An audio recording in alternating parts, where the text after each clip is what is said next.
Present pan card address ఎలా change చేసుకోవాలి, ఇది రెండో వీడియో అన్నమాట. అప్లోడ్ చేస్తున్నాను. పాన్ కార్డ్ అప్డేట్ ఫెసిలిటీ అని క్లిక్ చేసిన తర్వాత యూటిలిటీ అని ఉంది కదా, అది క్లిక్ చేయండి. చేసిన తర్వాత ఈ విధంగా అయితే వస్తుంది. ఇక్కడ ఇచ్చిన డీటెయిల్స్ అయితే ఎంటర్ చేయాల్సి ఉంటుంది.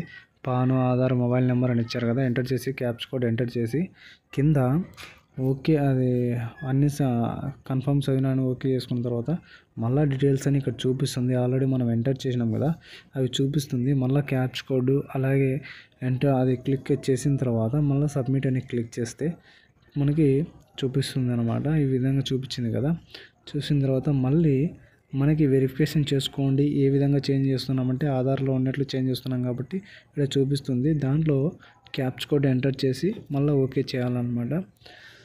క్లియర్గా చెక్ చేసుకోండి అని ఇక్కడ చూపిస్తుంది. చేసిన తర్వాత అప్డేట్ అయితే అయిపోయింది. మనకి అప్డేట్ చేసినట్లు ప్రూఫ్ ఏదంటే ఆడ డౌన్లోడ్ రిసిప్ట్ అయితే చేసుకోవచ్చు. రిసిప్ట్ చేసుకొని మనం మళ్ళీ ఏ అప్డేట్ అయ్యిందా లేదా అనే స్టేటస్ అయితే క్లియర్గా చెక్ చేసుకోవాల్సి ఉంటుంది అన్నమాట. సో డౌన్లోడ్ పైన క్లిక్ చేస్తే మనకి డౌన్లోడ్ అయిపోతుంది. అది దాన్ని బట్టి మనం ట్రాక్ అయితే చేసుకోవచ్చు అప్డేట్ అయ్యిందా లేదా అని. సో ఈ వీడియో మీకు నచ్చితే కనుక తప్పకుండా ఇంకొకరికైతే షేర్ చేసేసేయండి.